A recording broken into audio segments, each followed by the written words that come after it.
Hello students आज की इस एजुकेशनल वीडियो में हम क्लास 9th की सप्लीमेंट्री रीडर बुक मोमेंट्स के chapter number 8 a house is not a home written by Zan Gaudioso के क्वेश्चन आंसर को करेंगे। स्टूडेंट, क्वेश्चन आंसर करने से पहले आप इस चैप्टर को एक बार जरूर पढ़ लें ताकि आपको ये क्वेश्चन आंसर इजीली समझ में आ सकें। इस चैप्टर का लिंक हमने नीचे डिस्क्रिप्शन में दे रखा है और इसके अलावा जो है आप हमारे इस चैनल की प्लेलिस्ट पर विजिट कर वहाँ पर जाकर इसे पढ़ सकते हैं। तो चलिए क्वेश्चन आंसर को स्टार्ट करते हैं। क्वेश्चन नंबर फर्स्ट है इसका। क्वेश्चन नंबर पहला है, what does the author notice one Sunday afternoon. एक संडे आफ्टरनून को ऑथर जो हैं, लेखक हैं, उन्होंने क्या देखा। What is his mother's reaction. Reaction means प्रतिक्रिया। उसकी माँ की क्या प्रतिक्रिया है। व्हाट डज शी डू, और वह क्या करती है, यानी कि राइटर की माँ क्या करती है। आंसर है इसका, One Sunday afternoon, when the author was doing his homework at his dining room table, जब एक संडे आफ्टरनून को ऑथर अपने डाइनिंग रूम की टेबल पर बैठकर अपना होमवर्क कर रहा था, सडनली मीन्स अचानक, ही नोटिस्ड स्मोक। स्मोक माना था धुआं। Pouring in through the seems of the ceiling. तो अचानक से ऑथर क्या देखता है कि जो रूम है उसकी छत से धुआं निकल रहा है। सून माना शीघ्र ही, जल्दी ही। Soon the room was filled with smoke and they could not see anything. जल्दी वो कमरा धुएं से भर गया और वह कुछ नहीं देख सके। Then they came running through the front door into the front yard. तब वह सामने के दरवाजे से दौड़ते हुए बाहर, जो दरवाजे के सामने आंगन था, वहां पर वो आ गए। When the author ran to the neighbors to call the fire department. जब ऑथर पड़ोसियों के पास गया, नेबर्स माना होता है पड़ोसी, पड़ोसियों के यहाँ गया ताकि वो फायर डिपार्टमेंट को कॉल कर सके। While his mother ran back into the house. जबकि उसकी माँ जो है जो घर के अंदर, मतलब घर के अंदर दौड़ गई, वापस दौड़ गई उस जलते हुए घर के अंदर। आफ्टर सम मोमेंट्स, कुछ समय के बाद, his mother took out a small metal box full of important documents. Documents में दस्तावेज। और कुछ समय के बाद उसकी माँ दौड़कर बाहर आती है और वो क्या लाती है, एक छोटा मेटल का बॉक्स लाती है जिसके अंदर इंपॉर्टेंट डॉक्यूमेंट भरे हुए थे। Then she drop that box on the lawn. और तब उसने वो बॉक्स था, जो वो मेटल का बॉक्स था जिसके अंदर डॉक्यूमेंट थे, उसने उसको लॉन में फेंक दिया, गिरा दिया। And ran back again into the house in a crazed state. और एक पागलों की सी हालत में दोबारा से घर के अंदर वो दौड़ गई। नेक्स्ट क्वेश्चन है, why does he break down in tears. Tears means आंसू। आफ्टर द फायर, आग के बाद लेखक के आंसू क्यों निकल पड़े, लेखक को रोना क्यों आ गया। तो इसका आंसर है, आफ्टर 5 आवर्स लेटर, 5 घंटे के बाद, when the fire was finally out, जब आग पूरी तरह से बुझ चुकी थी, the author found that his house was almost completely burned out. तो लेखक ने पाया कि उसका जो घर है वो पूरी तरह से जल चुका था। ही रियलाइज्ड, उसने महसूस किया, that he had not seen his cat, उसने महसूस किया कि उसको बिल्ली भी अपनी नज़र नहीं आ रही थी। देन एवरीथिंग रिमेंबर्ड, रिमेंबर्ड मैंने याद आया, तब उसको अचानक से सब चीज़ें याद आई। Him at once, then everything remembered him at once, तब अचानक से उसको सब चीज़ें याद आई। The new school, the fire and his cat, और उसका नया स्कूल, वो आग और बिल्ली, क्योंकि अभी वो ना तो स्कूल में एडजस्ट कर पा रहा था और इसी दौरान उसके घर को आग भी लग गई थी और जो उसकी प्यारी बिल्ली थी वो भी उससे बिछड़ गई थी। बिकॉज ऑफ ऑल दिस, इन सब के कारण, his tears broke out and he cried bitterly, इस सब बातों के कारण, इन सब बातों को याद करके उसके आंसू निकल पड़े, हुए जोर जोर से रोने लगा। क्वेश्चन नंबर थर्ड है, why is the author deeply embarrassed the next day in school. Embarrassed का मतलब होता है शर्मिंदगी महसूस करना। तो अगले दिन ऑथर ने स्कूल में क्यों शर्मिंदगी महसूस की। Which word show his fear, fear माना भय, एंड इनसिक्योरिटी, इनसिक्योरिटी का मतलब होता है असुरक्षा। तो किन शब्दों से हमें उसकी भय और असुरक्षा का पता चलता है। इसका आंसर है, the author was deeply embarrassed the next day in school. अगले दिन, जब आग लगने के अगले दिन स्कूल में जाता है लेखक, तो उसको स्कूल में बहुत ज़्यादा शर्मिंदगी महसूस होती है। Because of his clothes, books, homework, notebook and his backpack. Backpack means बस्ता।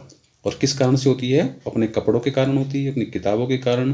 होमवर्क नहीं किया था उसने इस कारण, नोटबुक, जो होमवर्क की नोटबुक थी वो भी नहीं थी उसके पास, और उसका बस्ता भी नहीं था, क्योंकि ये चीज़ें सब जो उसके घर में आग लगी थी उसमें वो जल चुकी थी। All these things of his were destroyed, destroyed में ना नष्ट हो गई थी, इन द फायर, ये सब चीज़ें उसकी आग में जलकर नष्ट हो चुकी थी। Words that show his fear and insecurity are, और ये जो शब्द है नीचे जो हम लिखे शब्द हैं इनसे उसके भय का और असुरक्षा की भी भावना का पता चलता है जो उसने चैप्टर में उसके द्वारा कहे गए हैं। Outcast and a geek all my life, मतलब मैं अपनी जाति से बहिष्कृत कर दिया गया हूँ, मुझे ऐसा महसूस हो रहा है। Wanted to curl up and die, मैं मर जाना चाहता हूँ। लाइक अ ज़ोंबी, एक विचित्र सा प्राणी लग रहा हूँ मैं। एवरीथिंग फील्स सरियल, सब कुछ विचित्र है। All the security I had known all been ripped away, जितने भी मेरे आसपास की सुरक्षा थी वो सब निकल चुकी है। तो इन सब बातों से लेखक के भय और असुरक्षा की भावना का हमें पता चलता है। क्वेश्चन नंबर 4 है, the cat and the author are very fond of each other. बिल्ली और ऑथर एक दूसरे को बहुत चाहते थे, एक दूसरे को बहुत पसंद करते थे। How has this been shown in the story, कहानी में किस प्रकार से दिखाया गया है। Where was the cat after the fire, आग लगने के बाद बिल्ली कहाँ चली गई थी। Who brings it back and how, कौन इसे वापस लाया और कैसे लाया। तो इसका आंसर है yes, the cat and the author were very fond of each other. हाँ, बिल्ली और ऑथर जो है एक दूसरे को बहुत ही ज़्यादा पसंद करते थे। In the early morning when author would disturb her and get out of bed, सुबह के समय जब ऑथर जो बिल्ली को उठाते थे उसको बिस्तर से, she would tag along after him, तो वह उठकर उसके पीछे चल पड़ती थी। Then the cat climb up his robe and crawl in to his pocket to fall asleep, तब वह उछलकर उसके कपड़ों पर चढ़ जाती थी और रेंग कर उसकी जेब में घुस जाती थी और सो जाती थी। When the author was doing his homework, then that cat lay on top of his papers, और जब ऑथर होमवर्क वगैरह करते थे तो वह उसके कागजों के ऊपर यानी कि बुक्स वगैरह नोटबुक्स वगैरह उनके ऊपर लेटी रहती थी। When the author's house was on fire, जब ऑथर के घर पर आग लगती है, the cat had been so freaked बना भयभीत हो गई, freaked by the fire, तो जब ऑथर के घर में आग लगी तो बिल्ली बहुत ज़्यादा भयभीत हो गई थी। That she rain over a mile away, और वह दौड़कर 1 मील दूर चली गई थी। ड्यूरिंग मीन्स दौरान। During this a kind women had kept him with her, इस दौरान एक दयालु महिला ने उसे अपने पास रख लिया। And she kept on finding out about the owner of the cat, और इस दौरान वह जो ओनर था, कैट का जो ओनर है यानी कि जो कैट बिल्ली का मालिक था, उसके बारे में पता लगाती रही। When that woman brought the cat, the author jumped on seeing his cat, जब वह औरत जो है महिला जो है बिल्ली को लेकर आई तो ऑथर खुशी से उछल पड़ा, बिल्ली को देखकर खुशी से उछल पड़ा। And grabbed her out of the women's arms, और उसने उस बिल्ली को उस महिला से ले लिया। The author hugged his cat, और ऑथर ने अपनी बिल्ली को गले से लगा लिया। क्वेश्चन नंबर 5 है, what actions of the school mates change the author's understanding of life and people, जो ऑथर के स्कूल मेट्स थे, स्कूल के साथी थे, उनके किन कार्यों ने लेखक की जीवन के प्रति और लोगों के प्रति जो सोच थी उसमें बदलाव लाया। एंड कंफर्ट हिम इमोशनली, और उसको आराम पहुंचाया यानी कि उसके जीवन के प्रति समझ को विस्तृत किया, बढ़ाया। हाउ डज दिस लोनलीनेस में ना अकेलापन, वैनिश में ना गायब हो जाना, समाप्त हो जाना। How does his loneliness vanish, किस प्रकार से लेखक की जो अकेलापन था वो गायब हो गया। And how does he start participating में ना हिस्सा लेना इन लाइफ, और किस प्रकार से उसने जीवन में हिस्सा लेना या भाग लेना शुरू कर दिया यानी कि दोबारा से उस जीवन को जीना शुरू कर दिया। तो इसका आंसर है द स्कूल मेट्स गैदर्ड में ना इकट्ठा हुए, to help him even though they didn't know him well. तो जो लेखक के स्कूल मेट्स थे, जो स्कूल के साथी थे, वो सब उसकी हेल्प करने के, जब उनको पता चला कि इसके घर में आग लग गई है और इस तरह से सब कुछ जलकर राख हो गया है, तो वह उसकी मदद के लिए इकट्ठा हुए। और यदि हालांकि वो उसे जानते भी नहीं थे लेकिन फिर भी वो इकट्ठा हुए। दे हेल्पड हिम, उन्होंने इकट्ठा होकर उसकी हेल्प की।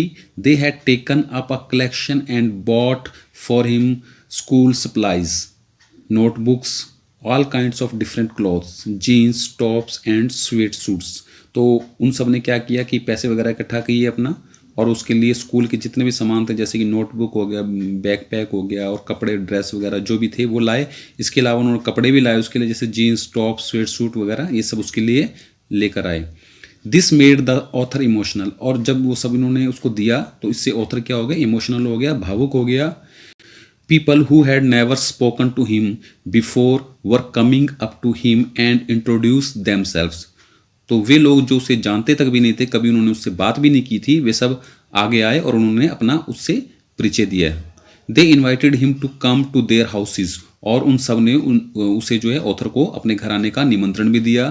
From all of this the loneliness of author vanished, इन सब बातों से ऑथर की जो अकेलापन था, लोनलीनेस थी, वो वैनिश होगी, वैनिश में ना गायब होगी, यानी कि समाप्त हो गई। And he started participating in life, और उसने दोबारा से जो है जीवन में जीना शुरू कर दिया, दोबारा से जीवन में हिस्सा लेना शुरू कर दिया। क्वेश्चन नंबर 6 है, what is meaning of my cat was back and so was I. इसका क्या अर्थ है कि मेरी बिल्ली वापस आ गई थी और मैं भी।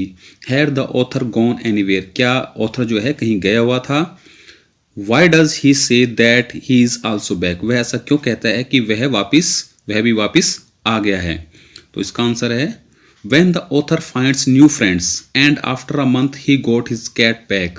तो लेखक को जो जब नए दोस्त मिलते हैं और एक महीने के बाद उसकी बिल्ली भी वापस उसे मिल जाती है, so this put his life on the right track again, तो इससे उसका जीवन जो है फिर दोबारा से एक सही रास्ते पर आ जाता है। He said that he was also back, वह कहता है कि वह भी वापस आ गया था। Because he began to think positively about his life, क्योंकि उसने जीवन के बारे में पॉजिटिव सोचना शुरू कर दिया था, क्योंकि इससे पहले आग लगने के कारण और बिल्ली खोने के कारण और उस नए स्कूल के कारण लेखक जो है जीवन से काफ़ी निराश हो चुका था। तो स्टूडेंट्स, इसके साथ ही इस चैप्टर के क्वेश्चन आंसर यहीं पे हमारे समाप्त होते हैं।